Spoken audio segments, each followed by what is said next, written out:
এভাবে স্তব্ধ হয়ে বসে না থেকে খাবার শেষ কর। এতক্ষণে শ্বাস ছাড়ে তে। রেস্টুরেন্ট থেকে বের হয়ে আরো কিছু জায়গা ঘুরে বাড়ি ফিরে আসে তারা। তে আজ অনেক খুশি, এই প্রথম জাঙ্কুকের সাথে ঘুরতে বের হয়েছিল সে। ধীরে ধীরে তে এর সাথে জাঙ্কুক স্বাভাবিক আচরণ করায় এখন তাকে আগের মতন ভয় পায় না তে। ফোন পাওয়ার পর থেকে দিনে 1000বার ফোন করে জাঙ্কুককে, কেন জানি এখন জাঙ্কুককে ছাড়া একা একা তার ভালো লাগে না। জাঙ্কুক যতই ব্যস্ত থাকুক না কেন ফোন সে রিসিভ করবেই। সেও জানে ফোনের অপেক্ষায় বসে থাকে। আজ কাজে মন বসছে না জাঙ্কুকের, তাই তাড়াতাড়ি কাজ শেষ করে সন্ধ্যায় বাড়ি ফিরে আসে। আকাশ কালো করে মেঘে আচ্ছন্ন, হঠাৎ মুষলধারে বৃষ্টি শুরু হয়ে যায়। জাঙ্কুক বাড়ির মেন গেট দিয়ে গাড়ি নিয়ে ঢোকার সময় ছাদে কাউকে ভিজতে দেখতে পায়। যদিও অন্ধকার থাকায় বোঝার উপায় নেই কে সে, তবে জাঙ্কুক শিওর ওঠাতেই হবে, কারণ তাদের বাসায় তে ছাড়া এমন স্টুপিড কাজ আর কেউ করবে না। এই সন্ধ্যাবেলায় বৃষ্টিতে কে ভিজে? মা, তে এই অসময়ে বৃষ্টিতে ভিজছে আর তুমি কিছু বলছো না? আমি তো কত মানা করলাম, ও তো শুনলই না, দৌড়ে চলে গেল। ওর নাকি বৃষ্টিতে ভিজতে ইচ্ছে করছে। রেগে যায় জাঙ্কুক। আগের বার বৃষ্টিতে ভিজে কি অবস্থা হয়েছিল সেটা কি ভুলে গেছে? ভিজাচ্ছি আমি ওকে বৃষ্টিতে। বড় বড় পা ফেলে ছাদের দিকে অগ্রসর হয় জাঙ্কুক। দেখছো তোমার ছেলের কত কেয়ার, শুধু মুখে মুখেই এত ধমক, তল দিয়ে তো অন্য কিছুই চলছে। জিমিনের কথা শুনে হেসে ওখান থেকে চলে যায় জিম। ছাদে গিয়ে জাঙ্কুক দেখতে পায় তে পানিতে পা দিয়ে লাফাচ্ছে আর বলে বলে ঘুরছে, সারা শরীর ভিজে গিয়ে শরীরের ভাঁজ স্পষ্ট। জাঙ্কুক কিছু না বলে ধীর পায়ে এগিয়ে যায়। জাঙ্কুকের উপস্থিতি টের পেয়ে ভয় পেয়ে যায় তে। জাঙ্কুকের গম্ভীর মুখের দিকে তাকিয়ে শুকনো ঢোক গেলে তে কোনো কিছু চিন্তা না করে তৎক্ষণাৎ জাঙ্কুককে জড়িয়ে ধরে। তের এহেন কাণ্ডে ভেবাচাকা খেয়ে যায় সে। এমন সময় এমন কাণ্ড সে একদমই আশা করেনি। কিছুক্ষণ অতিবাহিত হওয়ার পর জাঙ্কুক আলতো হাতে তেকে নিজের সাথে মিশিয়ে নেয়। বুক থেকে মাথা উঠিয়ে জাঙ্কুকের দিকে তাকায় তে। জাঙ্কুক তের চোখে চোখ রাখে। বৃষ্টির পানি জাঙ্কুকের মুখে বেয়ে তার মুখে পড়ছে। দুজনে এইভাবে একে অপরকে কতক্ষণ দেখতে থাকে জানা নেই তাদের। নীরবতা ভেঙেতেই বলে ওঠে, আমাকে সারা জীবন এভাবে আগলে রাখবেন তো? আমি আপনাকে ছাড়া থাকতে পারবো না। পুনরায় জড়িয়ে ধরে তে।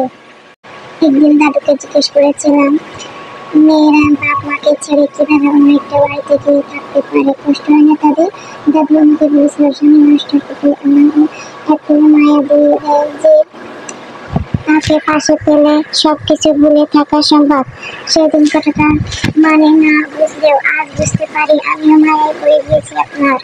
জাঙ্কুককে আরেকটু শক্ত করে জড়িয়ে ধরে চোখ বন্ধ করে বলে ওঠে, ভালোবেসে ফেলেছি আপনাকে, অনেক বেশি ভালোবাসি। তেকে ধাক্কা দিয়ে দূরে সরিয়ে দেয় জাঙ্কুক। জাঙ্কুকের এহেন কাণ্ডে চমকে ওঠে তে। আমি ভালোবাসি না, চিৎকার করে বলে ওঠে জাঙ্কুক। ভালোবাসি না আমি তোমাকে। ভালোবাসা নামক শব্দটাকে প্রচুর ঘৃণা করি আমি, ঘৃণা করি আমি ভালোবাসাকে। কথা শেষ করে বড় বড় পা ফেলে চলে গেল সে। তে স্তব্ধ হয়ে সেখানেই দাঁড়িয়ে রইল। জিমিনের ঘর থেকে বের হয়ে নিজের রুমে আসে তে। জাঙ্কুককে ঘরে না দেখে কিছুটা অবাক হয়। এত রাত হয়ে গেল, মানুষটা এখনো বাড়ি আসেনি। তে এর কষ্ট আরো বাড়তে থাকে। সে রেগে যাবে জানলে তে কখনোই ভালোবাসার কথা বলতো না। সোফায় গিয়ে শুয়ে পড়ে তে। এতক্ষণ কান্না করার ফলে ঘুম এসে হানা দেয় চোখে। মাঝরাতে বাড়ি ফিরে জাঙ্কুক তেকে সোফায় শুয়ে থাকতে দেখে এগিয়ে যায়, হাঁটু গেড়ে বসে তার সামনে। কেন আমায় ভালোবাসলি তে? আমার মনে কোনো ভালোবাসা নেই, আমি পারবো না তোকে ভালোবাসতে। তবে হ্যাঁ, কথা দিয়েছিলাম ছায়া হয়ে পাশে থাকবো, আমার কথা আমি রাখবো। তে কি কোলে তুলে বিছানায় শুয়ে এই কম্বল মেলে দেয়। কান্নায় ফলে চোখগুলো ফুলে আছে বন্ধ। চোখে আলতো হাত বোলায় জাঙ্কুক। এই চোখ দুটোতে সে নিজের জন্য ভালোবাসা দেখতে পায়। ঘুম থেকে উঠে নিচে নেমে এসেছে তে। জাঙ্কুকের সামনে যেতে রাজি নয় সে। বাড়ির কথা খুব মনে পড়ছে তার। মায়ের সাথে কথা হলেও দেখা হয়নি অনেকদিন। বাড়ি যেতে ইচ্ছা করছে খুব। লিভিং রুমে চুপচাপ বসে আছে তে। কিরে মা, এমন ভাবে বসে আছিস কেন? কিছু কি হয়েছে? জাঙ্কুক কি তোকে আবারও বকেছে? না মা। তাহলে আমার আম্মাটা এভাবে বসে আছে কেন? বাড়ির কথা খুব মনে পড়ছে। বলতে বলতে চোখে পানি এসে যায় তার। জিন বুকে জড়িয়ে নেয় তাকে। কাঁদিস না মা, আমি জাঙ্কুকের সাথে কথা বলে তোকে বাড়ি যাওয়ার ব্যবস্থা করে দেবো, কেমন? খুশিতে চোখ চিকচিক করছে। সেও চায় জাঙ্কুকের থেকে দূরে থাকতে। সে শুধু এই মানুষটার প্রয়োজন ছাড়া আর কিছুই না। এই বাড়িতে থাকলে তার থেকে দূরে থাকা অসম্ভব। সত্যি বলছো মা, আমি বাড়ি যেতে পারবো? অবশ্যই পারবে। আমি আজই কথা বলবো ওর সাথে। খাবার টেবিলে উপস্থিত হয় সকলে। খাবার টেবিল ছাড়া সবাইকে সচরাচর একসাথে পাওয়া যায় না। জাঙ্কুক খাওয়ার ফাঁকে আর চোখে তের দিকে তাকায়। মাথা নিচু করে খাবার নিয়ে নাড়াচাড়া করছে সে। জিন মুখ খুললেন এতক্ষণে। জাঙ্কুক, বলছিলাম কি, অনেকদিন হয়ে এ বাড়িতে এসেছে তো? ও চাচ্ছে বাড়ি থেকে কয়েকদিন ঘুরে আসতে। না, কি না, কোথায় যেতে পারবে না ও। মাথা নিচু করে চোখে জমানো জল ছেড়ে দেয়। এমন করিস না, বাপ, মেয়েটা কষ্ট পাচ্ছে। কতদিন হয়ে গেল বাবা মাকে দেখে না বলতো? কিছুক্ষণ চুপ থাকে। 10 মিনিটে রেডি হয়ে নিচে আসতে বলো, দেরি করলে রেখেই চলে যাবো। অস্থির চোখে তাকায় জিন তাড়া দেয় তাকে রেডি হওয়ার জন্য। না হলে সত্যি তাকে রেখে চলে যাবে। তাড়াহুড়া করে রেডি হয়ে দৌড়ে নিচে গাড়িতে। সকলের থেকে বিদায় নিয়ে গাড়িতে উঠে বসে। গাড়ি চলতে শুরু করে। মাথা নিচু করে বসে আছে। কারোর মুখে কোনো কথা নেই। বাড়ির সামনে এসে গাড়ি থামে। ধীর গতিতে নেমে দাঁড়াতে নিচু স্বরে বলে, ভেতরে আসুন না। জাঙ্কুকের দিকে তাকায়। আমাকে মিস করবেন আপনি? না। এখানে সামনের দিকে তাকিয়ে আছে জাঙ্কুক। দিকে তাকালে দেখতে পেত তার জলে টুইটুম্বুর চোখ দুটো। মুখে হাত চেপে দৌড় লাগায়। জাঙ্কুক বাড়ির দিকে তাকায়। মেয়েটাকে কি বড্ড বেশি কষ্ট দিয়ে ফেলেছে সে? সে তো চায় না তাকে কষ্ট দিতে। সে চায় তেকে সব সময় হাসি খুশি থাকুক। তেকে পেয়ে বাড়ির সবাই খুশি। আজ মাকে জড়িয়ে ধরে কেঁদেছে কতক্ষণ। সবার সাথে হাসি মুখে থাকলেও ভেতরটা কষ্টে ফেটে যায় তার। সারাদিন বাবা মা ভাই বোন নিয়ে কেটে যায় তার। ওদিকে কাজে মন বসাতে পারছে না জাঙ্কুক। বারবার তের অসহায় মুখটার চোখের সামনে ভেসে উঠছে। আজ সারাদিন একবারও কল করেনি সে। রাতে বাসায় এসে খাবার না খেয়েই শুয়ে পড়ে সে। কিচ্ছু ভালো লাগছে না তার। তেকে বুকে নিয়ে ঘুমানোর অভ্যাস হয়ে গেছে তার। এখন কিছুতেই ঘুম পাচ্ছে না সে। বুকটা খালি খালি লাগছে তার। এর নাম্বারে কল করতে থাকে কিন্তু কিছুতেই রিসিভ করছে না। রাগে ফোন আছাড় মেরে সিগারেট নিয়ে বেলকনিতে চলে যায়। এর ফোনটা সামনে বেজে চলেছে কিন্তু ধরার কোনো ইচ্ছা নেই তার। বালিশে মুখ গুজে সামনে কেঁদেই চলেছে সে। সারা রাত ঘুমাতে পারেনি জাঙ্কুক। সকাল হতে মায়ের সামনে হাজির হয়। মা, তেকে নিয়ে আসো। কেন বাবা, কি হয়েছে? মেয়েটা তো মাত্রই কালকে গেল। কিছু তুমি নিয়ে আসো, ব্যাস। আর কিছু শুনতে চাই না আমি। ঠিক আছে, আমি গিয়ে নিয়ে আসবো। কিছু না বলে উপরে চলে যায় জাঙ্কুক। অট্ট হাসিতে ফেটে পড়ে সুগা। দেখেছ ছোট মা, তোমার ছেলে কেমন বউ পাগল হয়ে গেছে, আবার বলে ভালোবাসে না। জিন আর ন্যান্সি ও রেডি হয়ে তেদের বাসার উদ্দেশ্যে বেরিয়ে পড়ে। বাড়ির প্রত্যেকেই খুব খুশি হয় তাদের দেখে। তবে ফিরে যাবার কথা শুনে ভরকে যায় সে কিছুতেই যাবে না। তাদেরকে থাকার জন্য বলা হলে অন্য সময় এসে থাকবে জানায়। তাদেরকে এটা সেটা বুঝিয়ে বাড়ি পাঠিয়ে দেয়। এবার দেখি কি করে আপনি আমার দেখা পান মিস্টার জিয়ন জাঙ্কুক। কথাটা ভেবে শয়তানি হাসি দেয় আসেনি শুনে রেগে ফেটে পড়ে জাঙ্কুক। এত সাহস কোথায় পায় ও? এবার সেটাই দেখবো আমি। হনহনিয়ে বেরিয়ে যায় জাঙ্কুক। হতাশ চোখে তাকিয়ে থাকে জিন। আল্লাহই জানে তার ছেলে আবার কি কাণ্ড ঘটাবে। কোথায়? জাঙ্কুকের উপস্থিতিতে চমকে যায় বাড়ির সবাই। সুবিন এগিয়ে আসে। বাবা, তুমি এসেছো, আসো বসো এখানে। আমি বসতে আসিনি। কোথায়? কোনটা ওর রুম? সুবিন হাতের ইশারায় দেখিয়ে দেয়। হনহনিয়ে সেদিকে চলে যায় জাঙ্কুক। ইয়ঞ্জন তাড়া দেন বাজারে যাওয়ার জন্য। মেয়ে জামাই প্রথম এ বাড়িতে এসেছে বলে কথা। সুবিন কাই দুই ভাই মিলে বাজারের উদ্দেশ্যে রওনা দেয়। আয়ুর কাণ্ডে ভীষণ লজ্জিত তারা, তাই তো জাঙ্কুকের সামনে দাঁড়াতে সংকোচ বোধ করেন তিনি। তে বিছানায় শুয়ে এক মনে উপন্যাস পড়ছিল। দরজা বন্ধ হওয়ার শব্দ পেয়ে সেদিকে তাকায়। জাঙ্কুককে দেখে দ্রুত গতিতে উঠে দাঁড়ায়। আপনি এখানে? ফোন কোথায়? ভয় পেয়ে যায় তে, তবে তা প্রকাশ করে না। সে হাত দিয়ে দেখিয়ে দেয় ওই টেবিলে। টেবিল থেকে ফোন নিয়ে ফ্লোরে ছুঁড়ে মারে জাঙ্কুক। ফোন যখন ধরবি না তাহলে তোর ফোন চালানোর কোনো মানে নেই। এগিয়ে আসে জাঙ্কুক। তে পালিয়ে যেতে নিলে হাত টেনে ধরে জাঙ্কুক। তে বুঝতে পারে আজকে তার রক্ষা নেই। তেকে দেওয়ালের সাথে মিশিয়ে দুপাশে দুই হাত দিয়ে আটকে ফেলে গম্ভীর কণ্ঠে তার, আমার দিকে তাকা, কথা নড়চড় হলে থাপড়িয়ে গাল লাল করে দেব। তার বিরুদ্ধে কিছু বললে আজ সে নিশ্চিত মার খাবে। বিনা বাক্যে জাঙ্কুকের চোখে চোখ রাখে তে।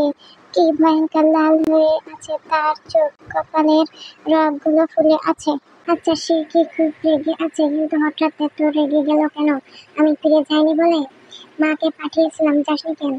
মন্দা কণ্ঠে বলে তে। এমনি আপনার কাছে যাওয়ার কোনো ইচ্ছা নেই আমার। আর একটু এগিয়ে আসে জাঙ্কুক। ইচ্ছা থাক বা না থাক, আমার সাথেই থাকতে হবে। যে আমাকে ভালোবাসে না তার সাথে আমি থাকবো না।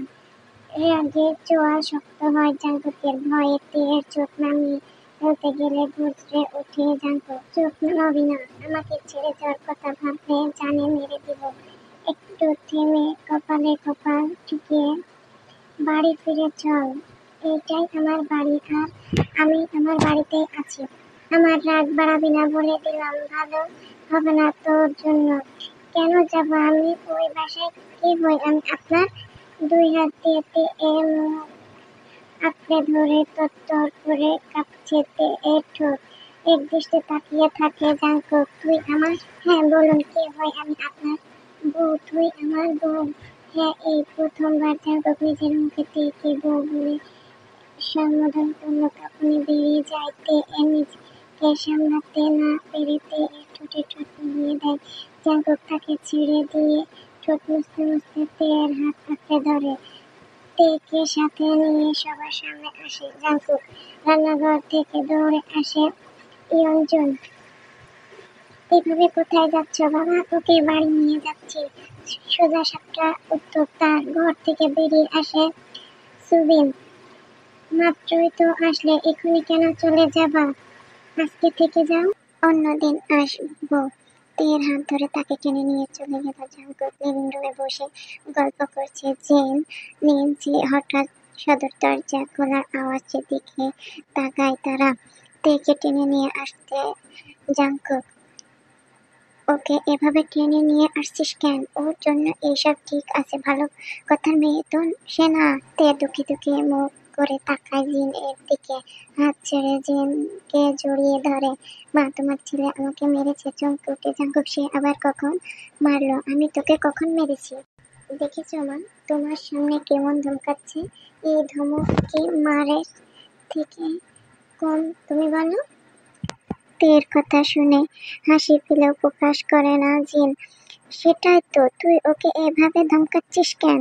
আর যেন এইসব না শুনি বলে দিলাম। জিন ভালো করেই জানে, বকলেও কখনো গায়ে হাত তুলবে না। জাঙ্কুক মিটমিট করে হাসতে থাকে। তের এমন হাসি দেখে রাগে হনহনিয়ে উপরে চলে যায় জাঙ্কুক। উচ্চস্বরে হাসতে থাকে সবাই। জার্নি করে এসেছিস, যা রুমে গিয়ে রেস্ট কর। বিনা বাক্যে উপরে চলে যায় তে।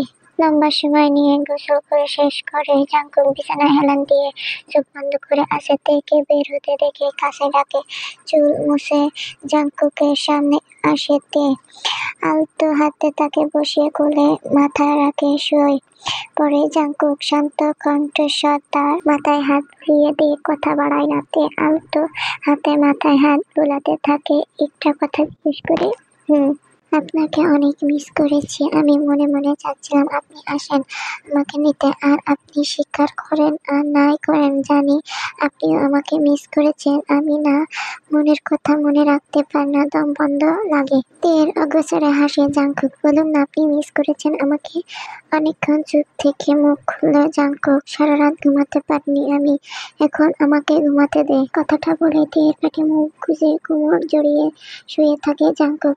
এর এহান কাণ্ডে শরীরে বিদ্যুৎ খেলে যাইতে এর নড়াচড়া অফ করে দেয়। মুখে তার মৃদু হাসি। তার তার প্রশ্নের উত্তর পেয়ে গেছে সে। জাংকুকের মাথায় হাত বুলাতে বুলাতে ওখানে ঘুমিয়ে পড়ে তে। দরজায় নক করার শব্দে ঘুম ভেঙে যায় জাংকুকের। তাকিয়ে থেকে তে বেডের সাথে মাথা ঠেকিয়ে এভাবেই ঘুমিয়ে গেছে। থেকে টেনে ভালো করে শুইয়ে দেয় সে। দরজা খুলে দেখে জিমিন এসেছে। ভাইয়া ফ্রেশ হয়ে নিচে এসো, ছোট মা ডাকছে তোমাদের। রাত হয়ে গেছে, কখন এসেছো? কিছু খাওয়া হয়নি? ঠিক আছে আমরা আসছি। রুমে এসে থেকে ঘুম থেকে জাগিয়ে ফ্রেশ হয়ে নিচে চলে যায়। আজ তে এর জন্মদিন, এটা জানা ছিল না জাংকুক তাকে উইশ না করায় সকাল থেকে অভিমানে গা ভাসিয়েছে তে। কিছুতেই সে কথা বলবে না জাংকুকের সাথে। এদিকে জাংকুকের হয়েছে মহাদেলা। কি হয়েছে কিচ্ছু বলছে না তে, তবে সকাল থেকে মুখ ফুলিয়ে বসে আছে। সেই যে সকালে রুম থেকে বের হয়েছে, এখনো রুমে আসেনি। জাংকুক রেগে নিচে নেমে আসে। তে জিনের কোলে মাথা রেখে শুয়ে কি যেন বিড়বিড় করছে, হয়তো মনের দুঃখগুলো বলছে তার কাছে। ঘরে চল, কথা আছে এখানেই বলুন, আমি কোথাও যাব না। আমাকে রাগাবে না বলে দিলাম। জিন কোলে থেকে মাথা উঠায়। ভয় পাই না আপনাকে, মুখে ভয় পায় না বললেও ভেতর ভেতর ঠিকই ভয় পাচ্ছে সে। বিনা বাক্যে তের হাত ধরে নিয়ে যেতে থাকে জাংকুক। পেছন থেকে জিন আওয়াজ শোনা যায়, আজকে ওর জন্মদিন, ওকে বকবি না বলে দিলাম। জিন এর কথায় পা থেমে যায় জাংকুকের। কি? যা শুনছিস তাই, আর কিছু না বলে তেকে ঘরে নিয়ে আসে সে। সমস্যা কি তোর? কিছু না, তাহলে এমন করছিস কেন? কি করেছি জানিস না আমি আজকে বাসায়? তুই আমার কাছে না থেকে নিচে কি করছিস? কেন আপনার কাছে থাকবো? আপনার বউ আমি। আজকে আমার জন্মদিন, আপনি সেটাও জানেন না। এবার তের অভিমানের কারণ ধরতে পারে জাংকুক। তুই না বললে আমি কি করে জানবো? জাংকুক তে এর মুখের দিকে তাকিয়ে মুচকি হেসে, মেয়েটা সত্যিই পাগল। জন্মদিনের শুভেচ্ছা জানায়নি বলে এমন গাল ফুলিয়ে আছে। কি চাই তোর? চাইলেই দিবেন? খেয়ে দেখ আপনাকে। স্তব্ধ হয়ে যায় জাংকুক। তার মুখের দিকে তাকিয়ে থাকে। রুম থেকে বের হতে বলে জাংকুক, আমার কিছু কাজ আছে, আমি বাইরে থেকে আসছি। চুপ করে থাকে তে। সে তো জানতোই জাংকুকের উত্তর কি হবে, তাহলে এখন এত কষ্ট লাগছে কেন? চোখের জল মুছে নিচে চলে যায় তে। আজকে দুপুরের খাবার সব তের পছন্দ মতোই হয়েছে। সুগার কাছে ডেকে তাকে শুভেচ্ছা জানায় মুচকি হাসে তে। তোমার কি উপহার চাই বলো? কিছু চাই না আমার। তা বললে তো হবে না। কি দেওয়া যায় তোমাকে? তের ফোনটা ভেঙে দিয়েছে ভাইয়া, তুমি বরং ওকে একটা ফোন কিনে দাও। বেলুন দিয়ে বাড়ি সাজানো হয়েছে। জিমি আর যে হোক এর বদলে জাংকুকের থেকে মোটা অঙ্কের টাকাও নিয়েছে। তারা কেক আনা হয়েছে তার জন্য। বিকেলে সবার জড়াজড়িতে জিনের দেওয়া বারবি গাউন পরেছে তে। জিমিন সাজিয়ে দিয়েছে তাকে। নিচে নেমে আসে তে। তাকে দেখে জিম বলে ওঠে, মাশাআল্লাহ, নজর যেন না লাগে আমার মেয়েটার।